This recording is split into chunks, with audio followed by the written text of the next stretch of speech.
membasmi yang namanya paham khilafah. Radikalisme, terorisme mulai dibasmi. Dan harapan Pak Jokowi juga begitu. Siapa nanti yang menggantikan dia atau beliau, itu harus dilakukan sama seperti Pak Jokowi. Jadi harapan saya dua periode, dua presiden lagi, atau satu presiden, dua periode. Tapi kan kalau orang tidak lurus wawasan kebangsaan, dia sudah radikal. Sudah pasti dia korupsi. Tunggu dulu. Saya tidak menuduh orang yang di KPK korupsi. Kan dengar, kembalikan bicaramu tadi, KPK. Saya harus tegas. Jangan marah-marah. Harus tegas. Sebelum melanjutkan, kami informasikan, konten ini berisi narasi atau visual mengenai ilmu pengetahuan dan berita yang mungkin saja masih ada kesalahan atau belum sesuai dengan sudut pandang Anda. Reaksi Nusantara mengajak Anda untuk mempelajari materi di dalam video ini, sebagai edukasi sekaligus mengkoreksi dan validitas materi yang terkandung di dalamnya dari sudut pandang Anda atau dari narasumber yang berbeda.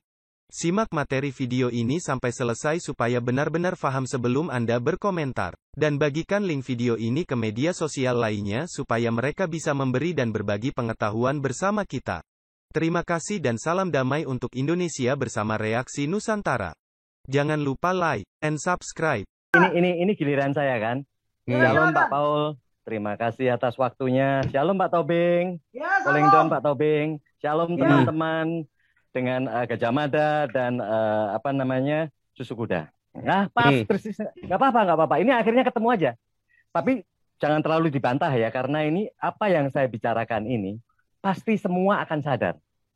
Untuk kasus satu, ini saya mau ikut bicara, tapi saya semestinya ada beberapa. Oke. Satu dulu ya tadi ya Pak Tobing ya. Siapa yang menghujat Roh Kudus, dia tidak diampuni. Kita tahu, kalau tadi Pak Tobing bilang, wah kalau menghujat Bapak sama menghujat si anak, ya kan, oh itu masih bisa diampuni. Ya kan, betul nggak Pak? Kalau menghujat Roh Kudus, wah tidak ada ampun. Padahal kita tahu Pak, Roh Kudus adalah salah satu pribadi yang dimiliki oleh Allah, Pak. Allah kan mempunyai 3 pribadi, Pak. Satu Roh Kudus, satu Bapa, satu Anak, satu Roh Kudus. Ya kan? Memang 3 ini kan beda. Roh Kudus bukan anak bukan Bapa, Bapa bukan Roh Kudus. Tapi Roh Kudus ini adalah bagian daripada pribadi daripada Allah. Berarti Allah ini yang mengambil keputusan bahwa yang menghujat bagian saya, dia tidak akan lama. Satu.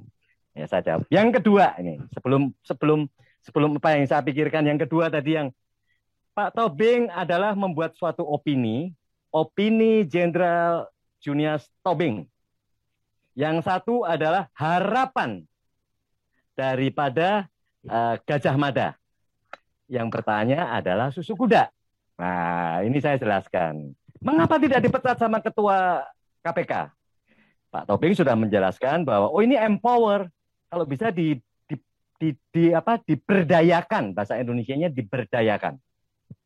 Padahal, nah ini saya lihat, yang berhak memecat di dalam pemilihan untuk menjadi ASN atau bukan ASN itu adalah Menpan RB,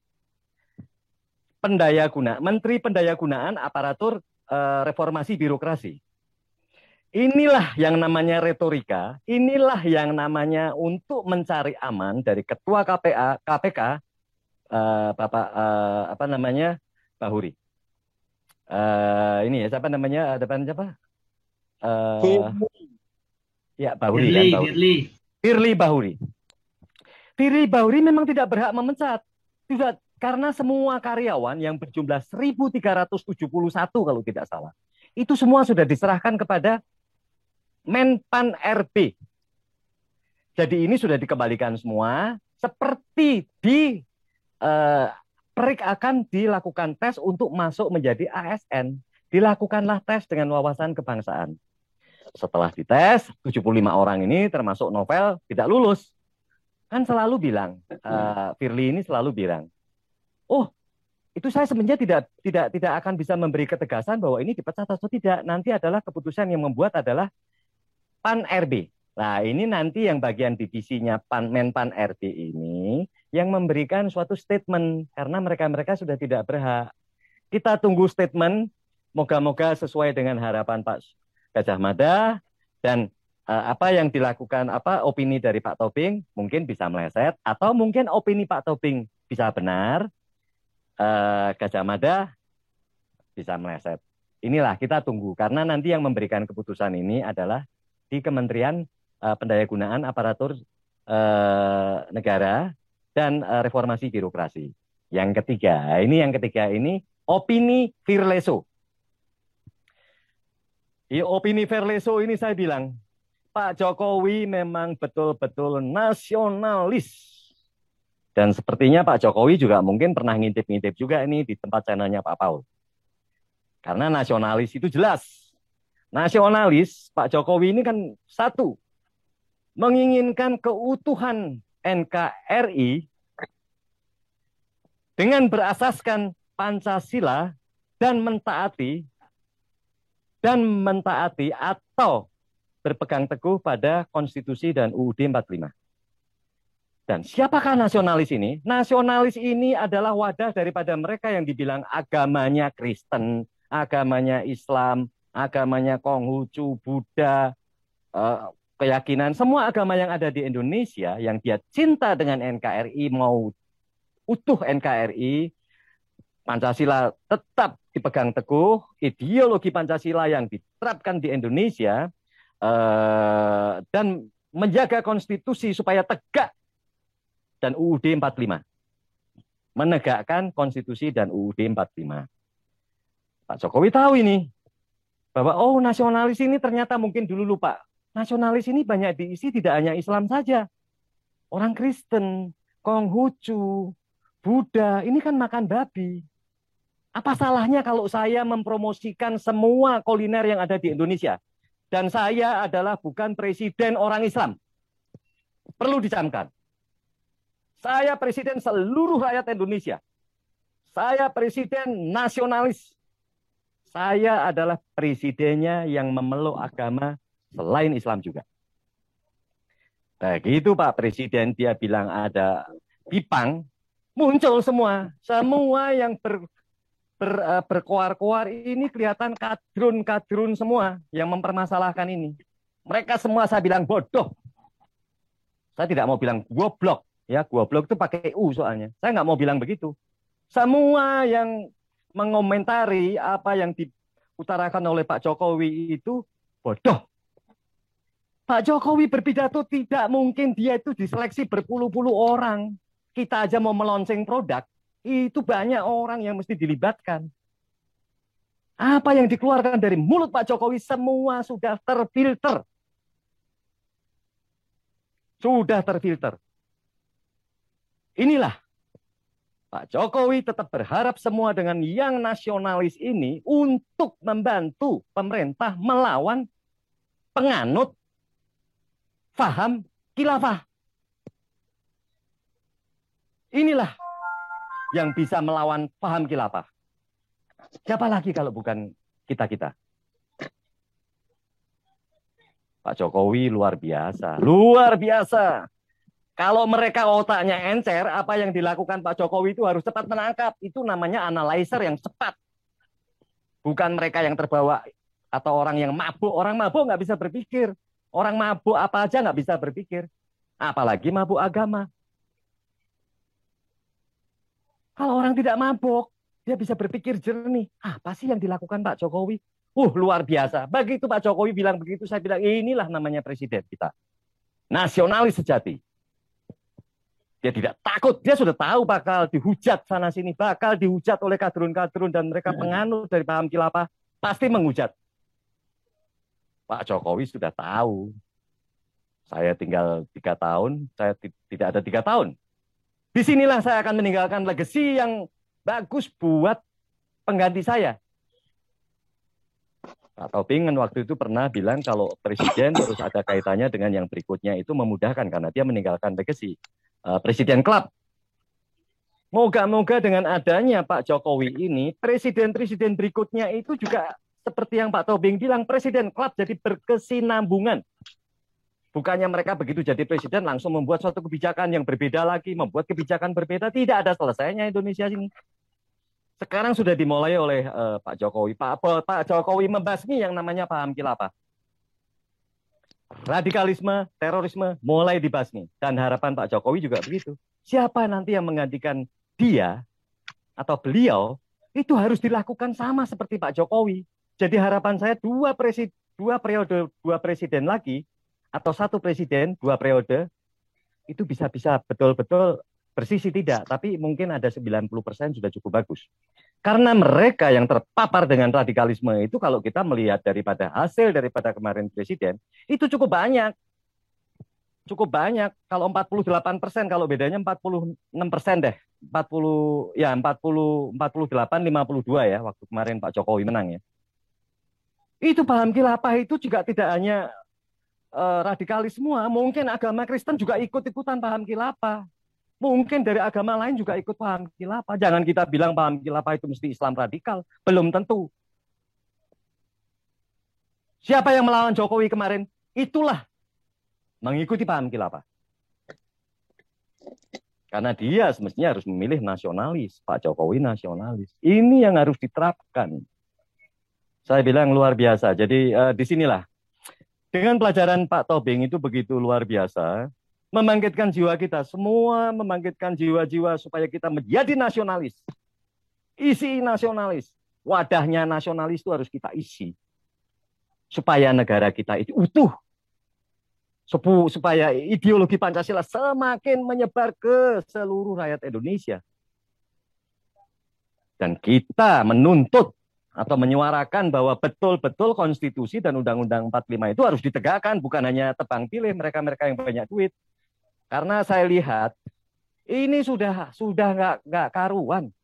Bagaimana presiden bisa menegakkan hukum kalau semua yang di bidang hukum pun sudah terpapar dengan paham khilafah? Ini pertanyaan. Kalau ada MA memutuskan sesuatu yang Pancasila, itu berarti dia melawan Pancasila. Itu dia melawan Pancasila. MA itu siapa? Dari dulu dengan Hatta Ali juga saya tidak setuju. Dari dulu saya tidak setuju. Diganti lagi dengan Muhammad Syarifuddin, ini sama saja. Sama saja. Jadi saya harapkan dari kepolisian, saya harapkan dari KPK ini, bisa kuat. Kita benahi dengan MA, kita perkuat dengan MK, itu baru bagus. Makanya dengan ditolaknya SKP 3 Menteri, jangan khawatir, saya percaya. Saya percaya 3 Menteri ini sama dengan KPK. Kita ingin nggak KPK dulu? KPK kalau misalkan si Setia Novanto itu lolos dari pra-peradilan. Di pra-peradilan dia lolos, KPK langsung dibikin tersangka lagi. Dibikin tersangka lagi. Ini juga begitu. Ditolak, dibikin lagi. Ditolak, bikin lagi. Sampai diterima. Masa sih keputusan menteri kalah dengan Pemda? Ini kan Pemda yang bikin itu kan kemarin kan uji materi itu kan Pemda. Pemda Sumatera Barat. Masa kalah? Masa mesti harus presiden turun pakai perpres? Apa kerja daripada menteri? Bikin lagi, bikin lagi. Jadi inilah yang tadi saya bilang ya. Saya bisa membantu, satu Roh Kudus kalau dihujat, risikonya jelas ya kan. Kalau kita tidak perlu memperbincangkan tadi itu hanya asumsi semua. Opini boleh, namanya opini itu kan berarti pendapat. Tapi kalau tadi harapan dari Pak Gajah Mada bagus, harapan bagus. Itu semua saya bilang masih asumsi. Keputusan ada di Menpan RB. Dan yang tadi yang ketiga dengan nasionalis, kita supaya menumbuhkan. Kita sekarang ini sudah dicurahkan oleh Bapak kita yang ada di surga, roh keberanian. Roh keberanian untuk melawan ketidakbenaran. Inilah saatnya. Semua YouTube harus bersuara. Tadi saya lihat Pak Tobing dengan Pak Paul di tempat Zoom daripada rekan-rekan, saya melihat. Saya tidak masuk, tapi ada YouTube yang masuk, yang mungkin ada Christine, ada siapa-siapa. Saya lihat yang berbobot sih lumayan ya. Saya bisa teriak tadi, cuman saya lihat kok linknya sudah diputus. Mereka hanya berdasarkan YouTuber atau mereka yang mempunyai reputasi. Ya kan? Saya sebentar lagi akan punya juga seperti Pak Paul, Pak. Nanti kita suarakan rame-rame. Terima kasih Pak Paul, itulah menurut saya. Ya kan, yang terakhir adalah analisa saya. Yang kedua adalah meluruskan apa yang sudah saya baca. Jelas. Yang pertama itu adalah yang Trinitas. Terima kasih Pak Paul. Tuhan memberkati. Saya boleh menyampaikan pendapat saya supaya lebih jelas. Sebentar supaya jangan kepanjangan nih. Pak Jenderal, ini karena ini sudah mau jam 12. Karena Jadi kita begini aja. Coba sekali-sekali Gajah Mada suruh paparan di sini. Wawasan nasional, wawasan kebangsaan. Saya mau dengar. Ini saya mau paparkan ya. Tunggu dulu. Kalau untuk Pak Endro, saya kan tadi katakan berdosa kepada Roh Kudus, menghujat Roh Kudus tidak bisa diampuni. Saya hanya pernah mendengar dari pendeta. Betul. Ya, tapi saya kan tidak tahu. Mohon Pak Paul yang menjelaskan. Dengar dulu Pak Endro, dengar ya. Saya udah titik koma. Saya kalau sekarang saya uji si Gajah Mada ini masalah wawasan kebangsaan. Kalau lulus, potong kepala saya. Tapi dulu suruh dia ceramah di sini. Jangan hanya bisa mau ini kan pendapat saya. Saya kan tidak tahu kalau yang di KPK diuji kemarin dia nggak lulus wawasan kebangsaan, dia adalah kadrun, dia sudah korupsi. Jangan diputar balikan. Kalau dia korupsi silakan penggal. Tapi kan kalau orang tidak lulus wawasan kebangsaan dia sudah radikal. Sudah pasti dia korupsi. Tunggu dulu. Saya tidak menuduh orang yang di KPK korupsi. Dengar, kembalikan bicaramu tadi, KPK. Saya harus tegas Jangan marah-marah. mengatakan Harus tegas. bahwa kalau tidak lulus wawasan kebangsaan harus dipecat. Sekarang kau Saya kalau mau saya akan uji lulus saya akan ya. jelaskan. Tampangmu tunjukkan dulu lah. Kau aja nggak punya udel, nggak berani kau, tidak berani. Kau di roh ketakutan kan? Tunjukkan wajahmu. Saya sudah berani dalam bidang saya. Allah, suruh dia ceramah dulu lah. Kau jenderal tapi kenapa nggak naik pangkat? Allah, kau Gajah Mada. Nah, teriak-teriak. Kau nggak bisa berteriak-teriak. Masih ada standarnya. Sekarang saya tanya sama kau. Closing aja Pak, closing. Anak buahmu. Ini udah nggak sehat lagi, Pak. Udah nggak sehat ini. Kau biarkan tersesat. Jenderal ini kalau orang nggak bisa ngasih pendapat, nggak bisa Nggak bisa, berbeda. karena pendapatmu nggak standar. Boleh pendapat saya dibantah, tapi Malu dong. Ini disaksikan banyak orang loh. Malu, Pak. Bapak Saya udah bilang, sabar. Pak Paul, kalau ada Gajah Mada saya nggak mau ceramah. Bapak kita kembalikan Sampai Bapak. saya, nggak ada Sabar, pilihan. bapak-bapak tersayang, Ada adalah teman-temannya dasku di sini. terkendali. Kristen. Saya udah bilang tadi. berdamailah. Semua yang Pak Jenderal sampaikan itu benar, saya diam loh. Tapi ini yang penting sekali. ya, Apakah sebentar. KPK harus dipecat atau tidak? Terima kasih. Dia korupsi silakan, saya nggak ngomong Ya. korupsi kok. Saya tidak menuduh petugas KPK korupsi, enggak. Sebentar, Pak Jenderal. Apa kau bilang Dulu. sama Cina? Ini Udah lagi nampaknya, di Jakarta. nampaknya Jangan secara Sabar. santun. Mari kita debat berdua. ya, Ini miss sebentar. misunderstanding ini. Miss Udah. Sebentar. Yang tadi kan saya bilang, Oke, ya, Pak Jenderal. mengucap Roh Kudus tidak diampuni lagi. Betul. Tolong saya bilang sama Pak Paul yang menjelaskan, ada nggak Ya. di ayatnya di Alkitab? Kalau itu ada di Alkitab, Pak Endro juga nggak benar. Anda Saya kan kita bicara standar. Saya nggak berani menyampaikan di sini yang tidak standar. Ada dasarnya, ada benchmarkingnya. Saya udah bilang, Ya. jangan pakai bawah standar kalian, nggak betul dong. Ya, oke. Ini Pak Gajah Mada bukan mau beropini, tetapi dia sedang menjelaskan saja yang tadi, Pak Jenderal, biar diselesaikan. Either dia ngawur atau enggak. Pokoknya kita kasih kesempatan 2 menit buat menjelaskan Karena dulu. Dia tidak bisa menjawab wawasan kebangsaan dia. Nggak bisa, Pak Gajah Mada nggak bisa wawasan kebangsaan. Justru ini karena dia kan yang ini kan bukan opini, tetapi dia lagi mau menyelesaikan tadi ya. Oke, ini Pak Gajah Mada 2 menit ya. Silakan Pak Gajah Mada. Ya.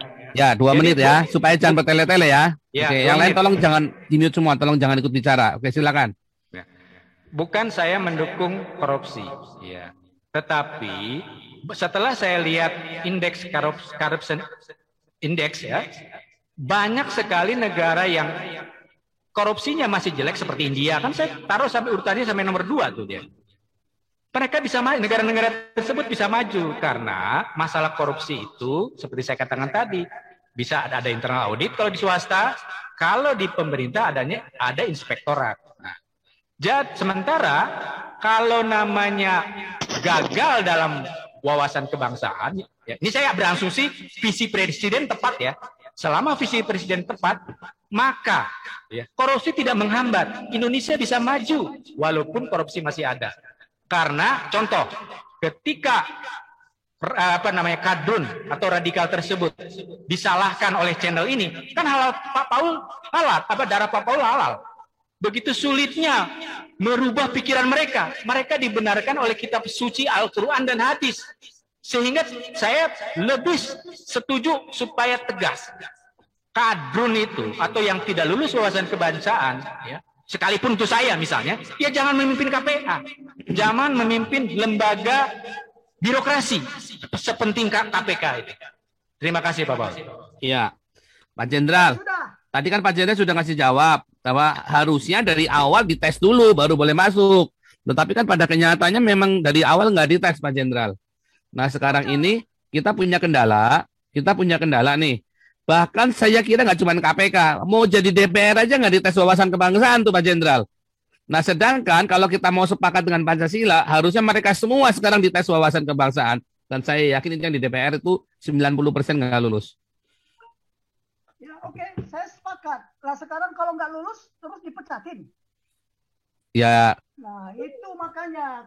Menurut Pak Jenderal bagaimana? Kalau saya bilang harus dipecat karena tidak Loh, bisa nanti Pak Gajamada nanti dulu. Ya, Itu sekarang, yang itu sudah kita dengar berkali-kali. Saya juga maunya begitu. Ya udahlah, cuman kita pengen tahu maunya Pak Jenderal. Oke, kan sudah saya bilang. Kalau kita mengikuti ajaran Tuhan Yesus, satu domba saja dari 100 domba 99 tidak tersesat, satu aja tersesat. Tuhan Yesus ke 99 atau ke yang satu domba. Itulah kasih. Jadi selama main pecat-memecat, ya, sekarang kan begini logikanya. Kalau orang tidak lulus tes wawasan kebangsaan, apakah dia sudah korupsi? Apakah dia radikal? Jangan disimpulkan langsung begitu dong. Terus dibawa ke Cina, paradigma di Cina beda. Paradigma di Cina beda.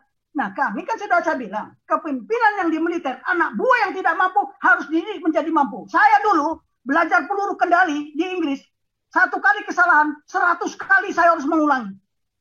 Kenapa? Kalau militer memang gitu. Lah iyalah, sekarang ada nggak pemerintahnya tidak diperkuat sama tentara? Kalian jangan ngomong begitu aja. Kalian berani nggak berteriak-teriak seperti saya? Saya taruhan nyawa. Anak saya ini mendengar. Ajar Jenderal. Kalau kamu memang hebat Gajamada, buktikan, tunjukkan wajahmu. Kau ngajar wawasan kebangsaan di sini. Saya mau dengar. Dia didengar semua seluruh dunia. Tunjukkan wajah. Kamu hanya bisa mendebat-debat saya mencari gara-gara untuk supaya marah. Saya sudah berkali-kali kau bikin begitu. Saya beritahu saya akan tunjukkan wajah saya ketika masalah. Dengar dulu. Kau bilang masalah Laut Cina Selatan. Besok saya tunjukkan sama kau. Hari Kamis kita bicara Laut Cina Selatan. Bentar Pak Jenderal. Saya masih membuat konsepnya dan sampaikan ke presiden dan sudah ditindaklanjuti. Jangan kira kau belum ketemu saya, kau Gajamada. Saya lagi cari kau siapa kau. Jangan-jangan kau antek apa juga kau. Ngomong buat ini teman-teman. Ayo Kau kira saya tidak pikirkan kau ya? Jenderal, jangan keluar Hati-hati. dari sumpah. Sekarang begini, Pak Paul. Jangan dikira di antara kita ini tidak pengkhianat. Ada pengkhianat. Ini jenderalnya belum mature kalau saya bilang. Sebentar. Jangan keluar dari topik dulu. Oke, Pak Jenderal, sebentar Pak Jenderal. Tadi saya masih belum puas tadi Pak Jenderal. Sebentar. Kan misalnya nih, ini kan ceritanya kan khilafah nih. Ini kita ceritanya enggak. Kita ceritanya nih si novel CS ini kan sudah kita punya praduga mereka ini terlibat khilafah, bukan cuma masalah nggak lulus doang, tetapi antara Bais sama Bin, saya yakin dia bikin sengaja tes ini memang mau buat garap novel CS. Nah sekarang kenyataannya novel CS sendiri masuk dalam jebakan itu dan mereka nggak lulus. Nah kalau maunya saya dengan Pak Gajamada, ini dipecat karena itu sudah jelas itu udah khilafah. Nah, walaupun saya tahu ada prinsip tadi, ada prinsip satu sesat kita cariin, tetapi ini masalahnya bukan satu sesat, yang satu ini menyesatkan kita semua, bukan cuma sesat. Kalau Tuhan Yesus bilang, yang menyesatkan ini taruh batu kilangan di lehernya, dimasukkan ke laut, Pak Jenderal. Kalau dia cuma sesat, itu kita cari, tapi kalau dia menyesatkan, ya harus kita selesaikan. Kan saya katakan begini. Ya, dari 75 ini apakah semua kena radikal gara-gara tidak lulus wawasan kebangsaan? Yang lain kena efeknya doang. Oh ya, makanya sekarang kan begini. Ya memang nanti harus ada penyaringan lagi berikutnya. Iya. Bukan langsung to the point diperiksa. Oh memang dia tidak lulus. Ya, bayangin kalau seorang perwira Wira, dia itu mayor loh ya. Ya. Lulus akademi nggak lulus wawasan kebangsaan itu pertanyaan besar. Ya. Tapi yang lainnya, yang ASN lainnya, apa karena kalau dia tidak lulus langsung dia dikatakan khilafah, radikal? Tidak juga. Ada penyaringan tahap kedua dong. Ya nggak begitu-begitu aja. Ada 8 itu orang. maksud saya begitu Pak Jenderal. Jadi iya, kalau itu ada 8 orang non muslim, kedua, Pak Jenderal. Ada 8 orang yang non muslim di antara 75 orang ini. Iya, terus dia sudah kena radikal, sudah korupsi. Belum tahu, kita nggak belum tahu. Kita belum tahu. Kita kan tidak tahu. Makanya kan itu nanti ada pertimbangan. Proses pengambilan keputusan itu kan melalui proses. Tapi kalau yang kalian katakan si Nopel, itu sudah nggak perlu dites wawasan kebangsaan juga udah ketahuan dia khilafah. Tetapi janganlah sampai kita mengorbankan yang lainnya yang tidak mungkin dia tidak tahu juga. Mungkin dia juga belum belajar wawasan kebangsaan. sebentar Pak Jenderal, ini saya masih belum puas karena begini loh. Untuk level pejabat negara, selevel KPK atau di Polri atau di TNI atau DPR, kalau dia cuma level guru SD, guru SMA, saya bisa menerima Pak Jenderal. Tapi kalau dia sudah selevel TNI, Polri, DPR atau KPK, menurut saya kok itu sudah harga mati ya wawasan kebangsaan itu ya Pak Jenderal. Ini nih, ya saya terlalu radikal pemikiran saya. Cuman dalam pemikiran saya, kalau kita yang begitu saja kita mau lunak, nggak akan beres-beres semua. Akhirnya kitanya maunya lunak. Padahal sekarang kalau dalam kondisi nggak darurat, ya saya masih bisa oke lah kita harus sedikit kompromi. Tetapi dalam kondisi begini, menurut saya sudah bagus saya nggak mengusulkan hukuman mati. Sebab kalau saya bukan seorang pengikut Kristus, saya akan mengusulkan hukuman mati terus terang saja. Orang yang tidak begitu Pancasila, dia harus dihukum mati di Indonesia. Tetapi masalahnya saya sebagai seorang hamba Tuhan, saya nggak boleh mengusulkan itu. Ya kan? Jadi apa harus dipenjara? Justru malah orang-orang ini harus dipenjara. Orang-orang ini sudah di level itu, tapi dia tidak tahu Pancasila. Oh, itu bahaya sekali. Antara dia domba tersesat atau dialah penyesat-penyesat itu. Itu yang saya maksud, Pak Jenderal. Dan saya kira Pak Gajah Mada berpikirnya seperti saya, Pak Jenderal. Cara berpikirnya. Boleh kalian berpikir seperti itu. Saya tidak larang. Tapi kan tadi saya bilang, jangan dipukul ratakan. Tadi Pak Paul sendiri bilang kan, anggota DPR aja dites belum tentu lulus wawasan kebangsaan. Iya. Nah, terus harus dipecat. Ya. Harus dipenjara. Menurut saya harus dipenjara Pak Jenderal, sekalipun dia Kristen. Tunggu dulu. Nah, oke. Sekarang pertanyaan saya, siapa yang ngajar wawasan kebangsaan? Apakah semua menerima pelajaran wawasan kebangsaan? Apakah sudah merata sistem pendidikan mengajarkan wawasan kebangsaan? Begini Pak Jenderal, kalau ini maaf ya, ini contoh di Eropa ya. Kalau di Eropa, saya lagi naik mobil, tiba-tiba ada satu marka yang saya nggak ngerti, terus saya ngelanggar aja.